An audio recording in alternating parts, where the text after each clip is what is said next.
Hello and welcome to Supreme Commander Forged Alliance Forever. This is a ladder cast on Point of Reach V4 20x20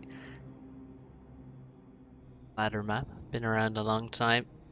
Any great games played on this map. And in the bottom, in the red, we have ThomasHiatt playing the Seraphim first. And Montana above him with the blue Aeon. First land, of course. Gotta avoid the trees so that your ACU can build. So, what will we see? Aeon versus Seraphim. So we'll see some T1 hover, no doubt. Not sure how much of it.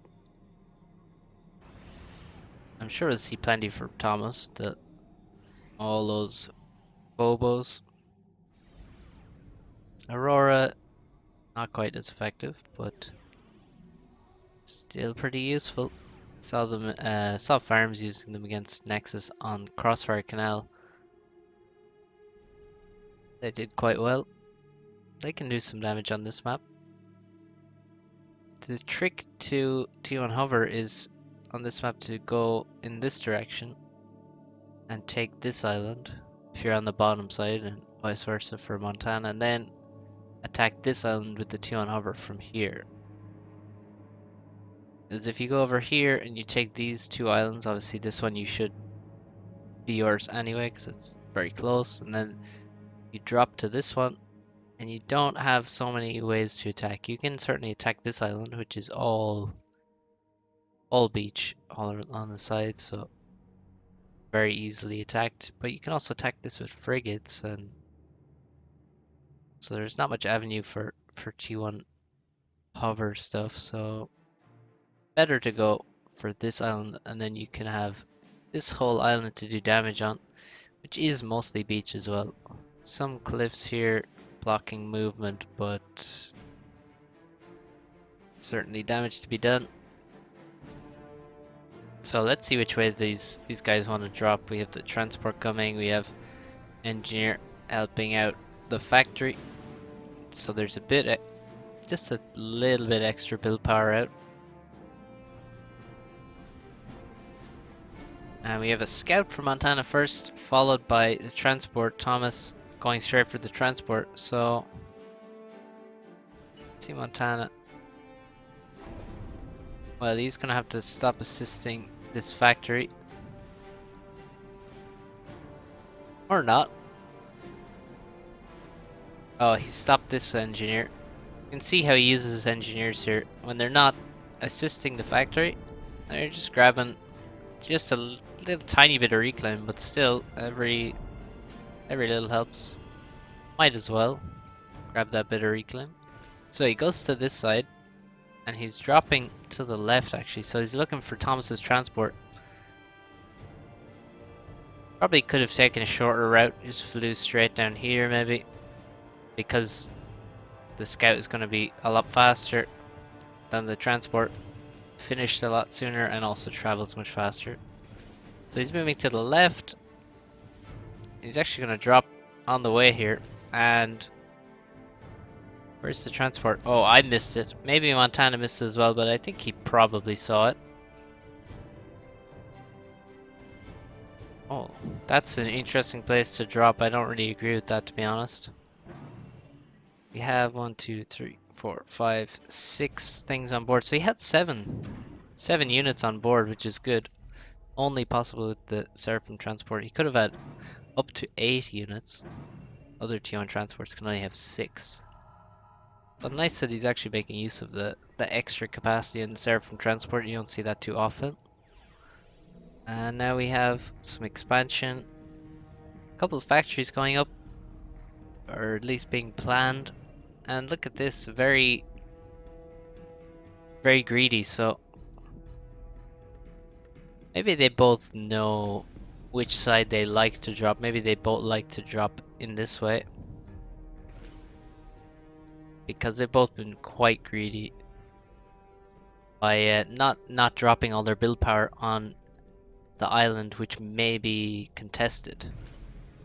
Now also the scouts helped a lot with that, so Montana saw this transport here moving to the right, and so he just spread out all his NGs to be more efficient. That's a strange engineer here.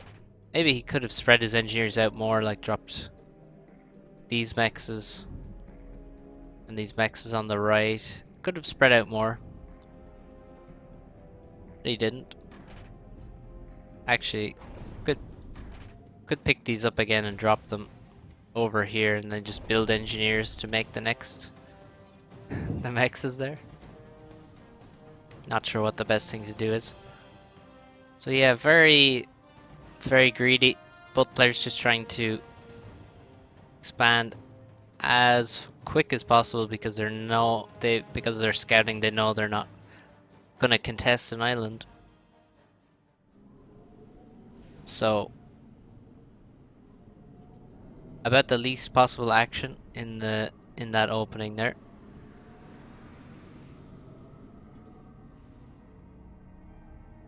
It's quite interesting how different the game can go. I mean, we could have game deciding action within 4 or 5 minutes on a map like this, or you just have,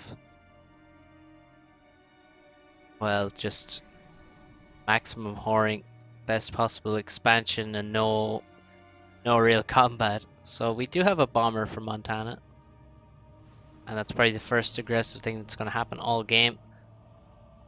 ThomasHiatt sending some engineers out on his transport, making good use of it again.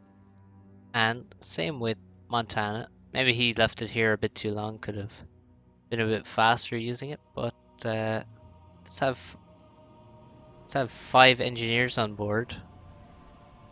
And he's going to try and grab all his mexes as fast as he can. Thomas dropping the center islands here. These islands are so funny. They're just really pretty much a pointless feature on the map, but you know, there's something there. This bomber seems to have missed. Oh, that's an auto dodge. The NG stops for trees and avoids the bomber fire. Not this time though. There he goes. And looks like we might have an air fight, and that does not look good for Montana actually. Oh, that's a good bomb though. Pretty nice bomb, but he lost. Oh my god, that's a brutal air loss. Don't know how he even lost so many inties for just no return, but he did. And he got some kills with the bomber, but that is not worth it to lose all those inties. Going fine until then. Oh, more drops. See, all the NGs just dropped all over the place. Now the next thing is to be quick enough to grab the mexes. And there they go, all of them being built. And it looks like Montana is going to be a bit faster than Thomas. We also have some economy as well. Ooh, 4 for Thomas.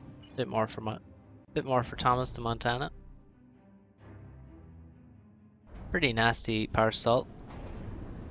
And he hasn't even started T2P gen, so this could be a painful power generator to make. Thomas. Oh yeah, look at these guys, they're tryharding. Look at these eco bars. Very little mass and power in storage. And that is what you need to see especially when you have such a game such a passive game like this. You have to really be on point with your economy, because obviously there's still units being used as of yet. We have a couple of frigates moving out now, but there's no units to make a difference, so you have to be very on point with your economy. So this is a painful PGen for Thomas. Seems decent for Montana. You can see he actually kept building some T1 power as he's making the T2 PGen. That can be a good idea sometimes. I think right now, yeah, it's definitely time to recycle some of these maybe. Maybe kept building a bit too long, but Marginal. Oh no, 91% mechs paused. Okay, so now I see why he wasn't stalling badly doing that PGen. He has everything paused, including 90% mexes. That's really bad. Don't want to pause those. But oh well, could be worse. ThomasHiatt now has his T2 PGen up. You can see players generally go for just T2 air in this map because, well, a T2 air factory is cheaper on mass than a T2 land factory, and that's pretty important. And also T2 air very useful on islands, on island maps, on larger maps in general. Just, well, obviously because of the speed and the fact that you need specific counters to kill air units makes them very powerful.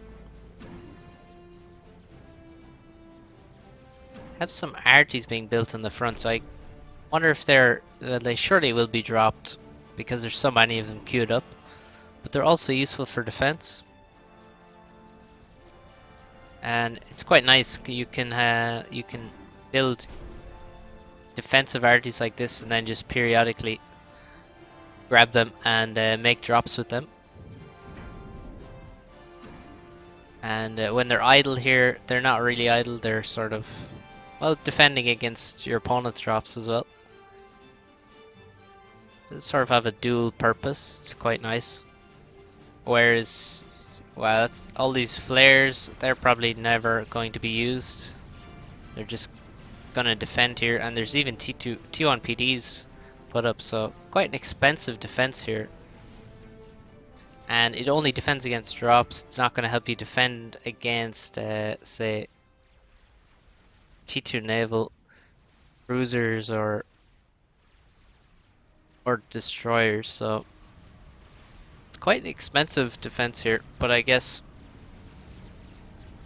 can be worth it if you're going to be ecoing a lot of these mexes at the front. And look, even these mexes now are T2 as well. It's a heavy eco game we're watching right now. And Montana has very few units. If we look at Thomas, he also has very few, but he does have more navy, more frigates, and he's attacking the naval production. And he also has Zuis, which are just do a fantastic amount of damage. And Montana is already on T2 Navy, which is slightly surprising considering how few units he made before going T2 Navy.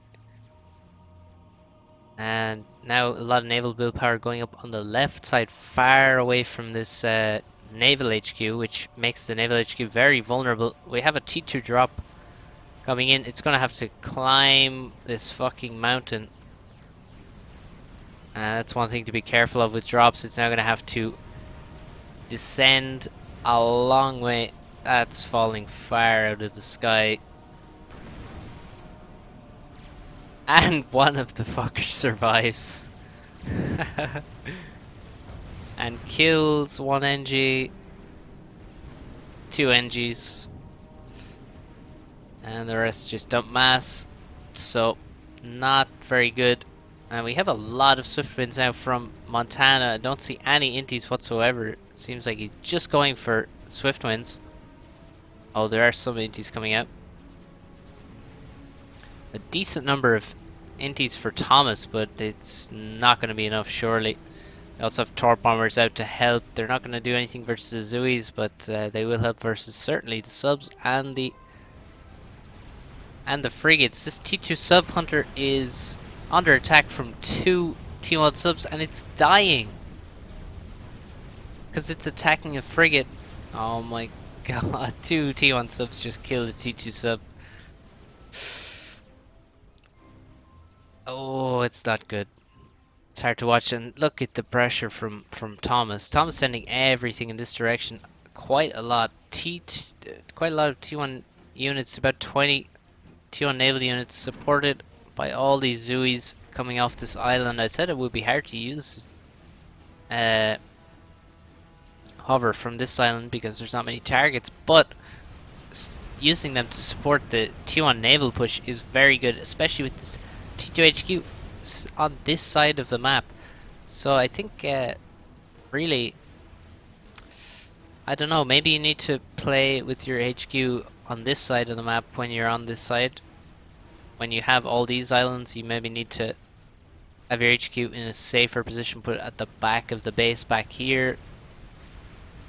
Maybe this is just too exposed. I mean, certainly the Zoos can do a lot of work with this. And the frigates, well, I mean, if you have less time to travel to get to your opponent's HQ, that's better for you.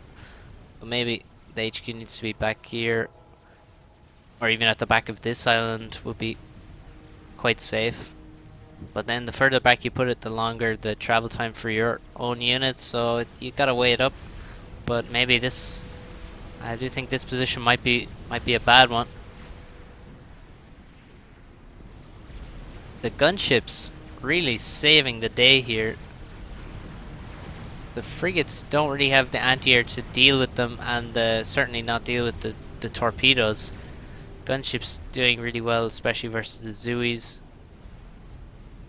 and helping out elsewhere as well. This island is dead, but the HQ has just about survived for under 1500 HP. And there's subs coming out here, and they're just getting torpedoed. Very nice from Thomas to be torpedoing these and killing naval build power over here. More naval build power died here. A lot of naval build power died here, and this is very painful because Montana can't afford to lose these factories. They're not free, and he really needs this this build power. You can see him adding a lot more here. Probably needs even more engineers in the water to help him out. Also, using T2 engineers can help a lot. Getting T2 engineers maybe onto this T2 naval factory would help. Now, if we look at the base, see what's going on eco-wise. Oh, we do have a shield plan. That's good. That's good. Very cheap. Shields are very cheap, and I guess versus an Aeon, you don't have to be so careful with your power because they have no T2 bomber. They have the Mercy instead. So maybe you can save on your shield then. But Seraphim do have the bombers capable of taking out T2 P-gens with the Nota. And here's the T2 Navy from ThomasHiatt. Long after Montana made his T2 HQ, I mean this T2 HQ was really punished by ThomasHiatt. He did very well and basically stopped any Destros coming out. We only saw some subs, and we even saw one of those die to T1 subs. So there's only one T2 naval unit out, it seems, for Montana after all this time. That's very, very bad for him. Meanwhile, Thomas made that T1 Navy count. Now, he did leave a lot of reclaim, but if he follows it up with good pressure, then that's not going to make too much of a difference. And we have 2 cruisers out now. This Destro getting pummeled by air and not being microed very much at all. Unfortunately, I think it is going to just get wrecked by these gunships and torpedoes. There it goes. So a bit of a waste here. On the left, did very well cleaning up all these naval factories. There are still more going up, and this power stall is brutal. Very well, he's stalling for a very long time here. Montana does not have those problems, but he does. He is missing a couple mexes thanks to, I think, a cruiser got quite close and took them out. More naval build power dying straight after it's built. Again, these are not free, and 300 mass. 300, 600. That's 1500 there. That's 900 there, and another 300. I mean, that's a lot of mass. That is a lot of mass. And when you lose the factories, you don't get all the reclaim back because they're in the water. So, yeah, I think some people maybe get the impression the factories are kind of free. Maybe, I don't know. Maybe that's just me. Maybe I just had that impression. They're definitely not.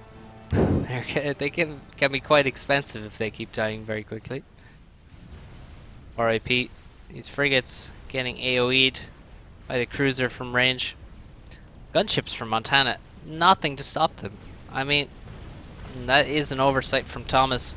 He knew there were a lot of gunships around, but no defenses here ready. No, and actually only one factory on this side of the map. Oh no, only two factories.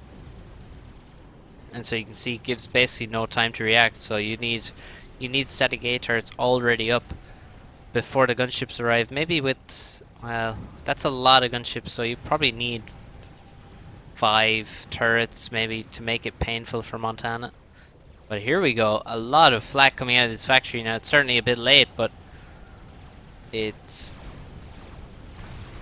gonna save this island for sure. Now, still opportunity for Montana to do damage, but oh, he's losing so much HP. He needs to micro a bit more and avoid this fire, but he's taking, oh no, he's taking a lot of losses. And only 5 gunships remain, and they are low on HP, man. And there's so many juicy targets. He could have come back here. He could have probably killed this if he'd come down this way. And then could have moved on to these mexes. And now he's just flying past them. And these gunships maybe have been slightly forgotten about as he worries about the naval battle over here. And is microing his destroyer away from this Seraphim destroyer. Subs are going to be very nice versus Seraphim Destro. Aeon subs are quite tanky, and they have good torp defense. So they're quite good at even just sitting in range of some Destros like the Seraphim one. Don't want to sit in range of, say, an Aeon Destro. Oh, there's more naval build power going down, but actually T2PDs from Montana's commander. Going to take those out. Now, some factories going to go down, but there's going to be a significant amount of reclaim left, I think.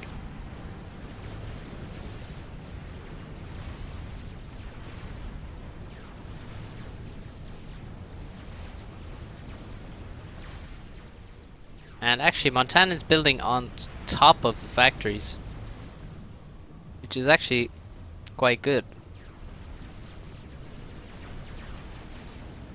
Oh, there's no mass left in this one, so it doesn't get all the way to halfway. ThomasHiatt has three cruisers now and only 1 Destro, and that seems like a pretty bad situation for him. Oh, we have T1 bombers coming in trying to kill the T1 mechs.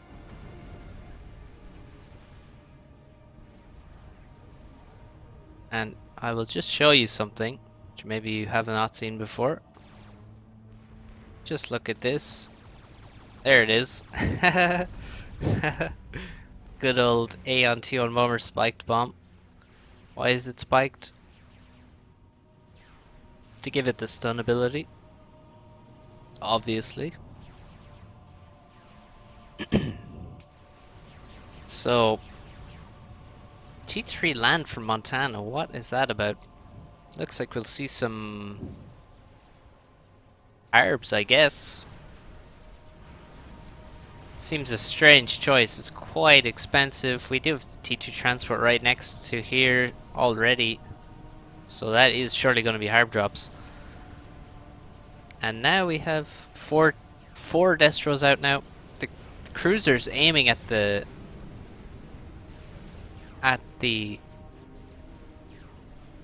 T2 naval HQ. One trick is to target fire the cruisers here to where the units are building, and then you can lock the factory and it will never be able to build anything while the cruiser is firing there. It's quite good. You see it used quite often on settings when people are trying to crush at the T2 stage. This destroyer taking a lot of fire. When those Exodus shots land, man, you fucking feel them. 1060 damage on every shot.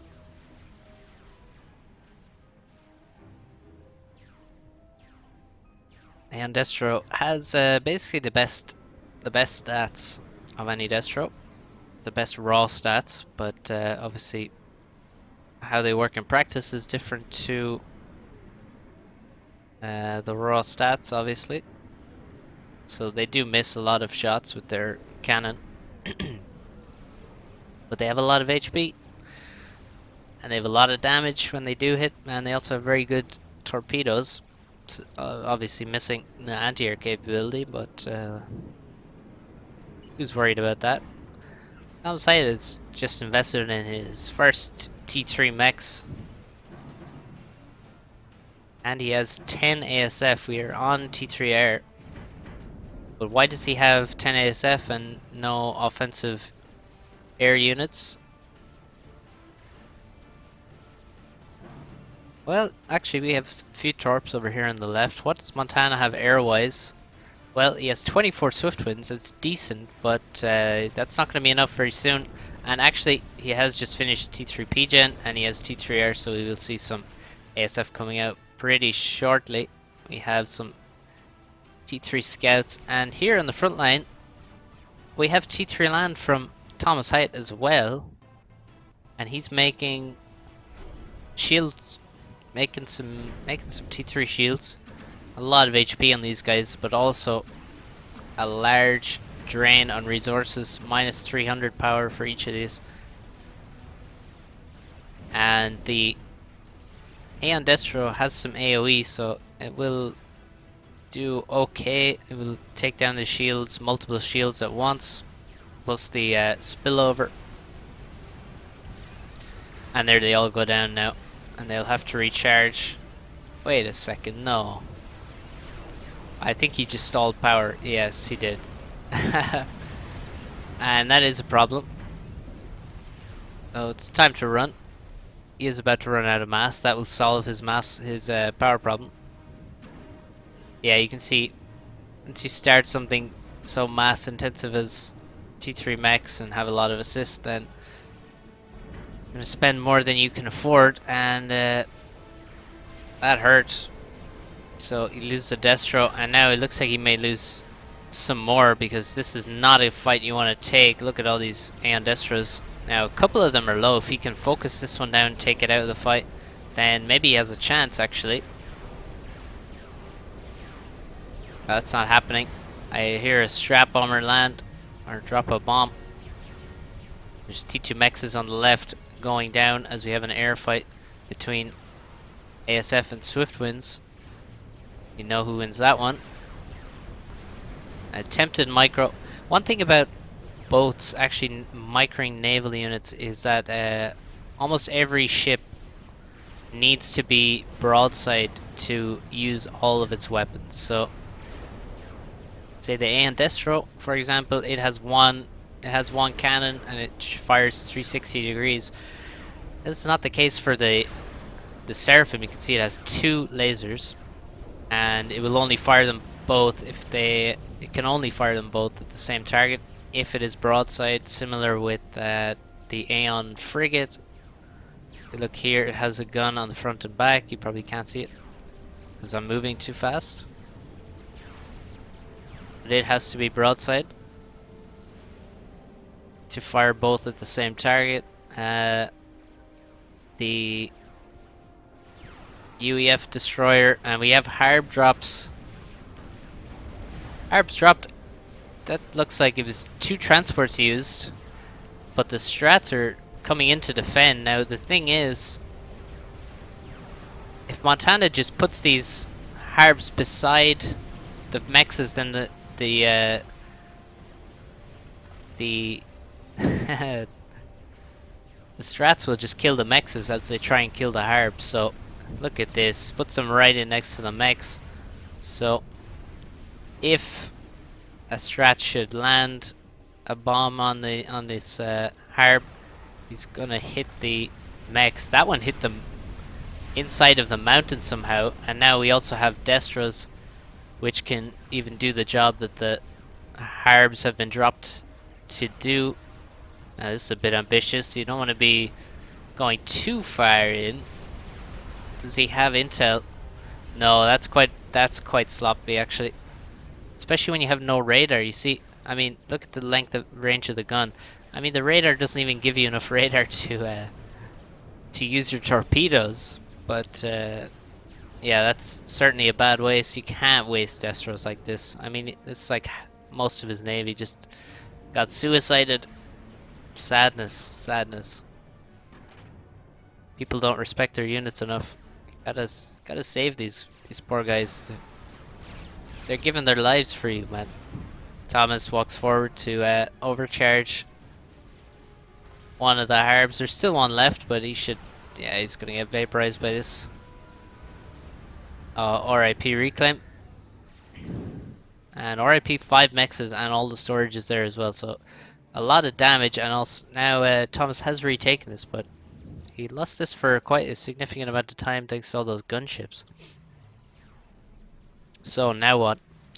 Well, we should see more economy. We only have 2 T3 mexes here. And we also have quite a few dead mexes here. These were T2. I think that was the cruisers doing that. And on the left we had the Seraphim strap bombers taking out T2 mechs over here. So they're doing damage back and forth. And now we have a cruiser, multiple cruisers from Montana. You really want to not have to make cruisers as Aeon. Now they have very good cruisers, no doubt. Very, very good anti-air on those cruisers. A lot of damage, fast missiles, very large range on them. But that's all they can do. And so if you are making cruisers, well, they basically contribute nothing to your naval force in terms of fighting the other navy, unlike, say, with the Cybern cruisers. Have that pretty nice cannon on them, or pair of cannons. And so you see the Destro's getting overrun here by the Seraphim Destro and getting crushed in favorable fights. And if you have well, that drop is cancelled. I don't think he was ready for 5 Autumns to be waiting for him. I mean, what the hell, man? These are obviously drop candidates. We have a transport coming out. Nice to have all this stuff in the one spot. The transport construction and the T3 land here. A lot of T3 mechs is going up for Thomas. He's surely racing ahead in economy now. Yeah, he is certainly 60 ahead. And a far higher score, actually. And we're going to see drops coming now. I also saw Montana lose some ASF in the middle. But yeah, Seraphim, it's not so painful to make cruisers for Seraphim, although they have less anti-air capability. I mean, the flak is very nice, but generally they're just less effective anti-air. But you can do a lot of damage with Seraphim cruisers that you just can't do with Seraphim. Obviously, thanks to the missiles, we already saw a lot of mexes go down here. Those cruisers also, we could have seen them used to kill this stuff on the left, but eventually the strap bombers took them out. But I think those cruisers maybe could have been used better and done more damage at that time when Thomas had that naval supremacy. But right now, look at all this anti-air from Montana. He's scared of the air. We have 3 Destros, and then the rest is anti-air and well, a couple of freaks. So, ooh, look at that. The cruiser. Look at how epic that radar range is. Another reason to make cruisers, or at least have one. The naval intel is mighty. Yeah, you could, on the other hand, just get a sonar.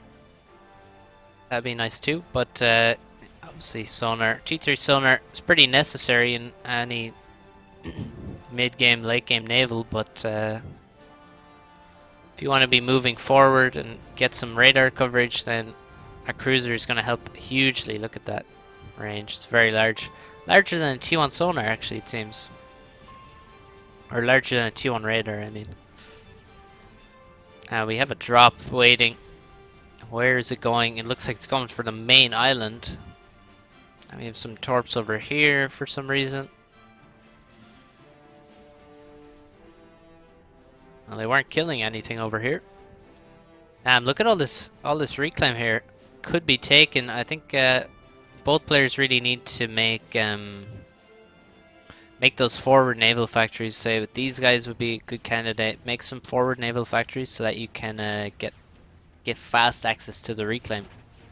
Because there's a lot here that's not been taken. And this drop somehow lands. I mean, there's ASF just right here. Oh, it looks like they just flew away. So the drop lands.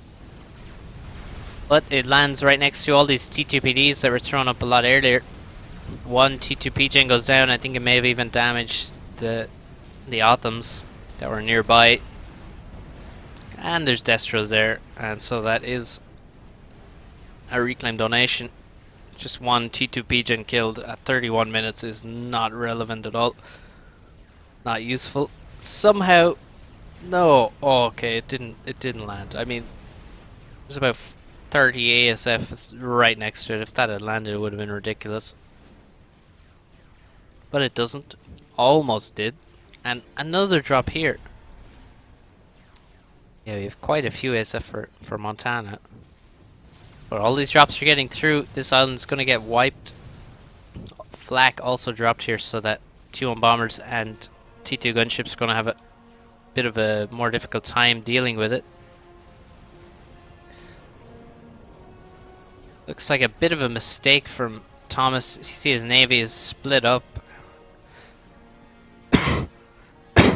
Excuse me. We have two Destros back here for some reason, 2 or 3 here, and these guys are fighting versus all of Montana's Destros. And that is not ideal. A lot of wasted destroyers here. Best generally to, well, not be so advanced, I guess, with your navy. If you're making drops, then you're gonna have to be looking away from that to make the drops happen. So maybe try engage the navy just after you drop. That would be good, so that your opponent is dealing with the drop, and then you engage navy, and then they have to micro their A and Destros and stuff. But yeah, just timing there could be a bit different. Look at this. How does this drop get through? I mean, there's just ASF here, just circling, and the drop just gets through, like right next to them. There's obviously on radar for all this time because he had these cruisers here, so he could see it from like here easily, I would say. And it got through. He's not stopping any of them. It's quite sad to. It's just so frustrating when you see a drop land like that. Sure, he's not happy about it. Destro's doing a decent job to stop this, but, well, the damage is done. 4 G2 mechs are dead. And actually we saw Thomas has started. Wow. A lot of mass in the bank. He must have had like all the 15k in the bank already, I would say, if it's going this quickly. And also, he's building it fast, and he's not even nearly stalling energy. And I don't know if he's even going to stall mass before this is finished. He probably won't, actually. His economy is in such a strong position. He's actually absolutely miles ahead right now after all these drops. More drops here. Oh my god, this would be brutal. He's trying to kill this T3P gens here. And he might succeed. He needs to target the low one though. Why is he targeting the high health one? Oh my god. Amazing. He's so greedy with that. So greedy. he could have just left those alive there and lost both the Autumns very easily. But he went for everything. Went to kill both of them. And the death explosion of this one killed the next. And now Montana looked like he wanted to make a counterattack and use his navy, but now all of the destros have been brought together for Thomas, and he's just chasing down these AN destros, and you can see how many shots are missing. But when they land, they hit hard, and look at this, more drops. They're killing mexes before there's any chance to stop the Autumns with gunships or PDs. More drops here. This island gonna get wrecked. Just relentless drops here, and the nuke is the missile is being constructed. Thomas now in the ascendancy in the navy, but after all this pushing and all the microing with the AN destros running away, they've actually done a lot of damage to this naval force, and it looks pretty even. 5 versus 5 now, and the shots are landing. And there's also torpedoes though for Thomas, which will tip the battle, but I think it doesn't matter. Montana writes, well played. How is this landing? No, it landed. Oh my god. Not even the gunships could do enough damage to the transport. And that is the end of the game. I think Thomas just had so much more eco at this point. This entire island is completely fucked. A lot of T3 mexes here. And a nuke on the way. Let's see. Yeah, Montana just saw the nuke actually. And that's probably what told him, yeah, this is over. Also seeing all these T3 mexes everywhere. I mean, there's... See how many he has actually. It must be like 10. 10 exactly. And more on the way, surely, very soon. Montana, meanwhile, had a few of his own, but not enough.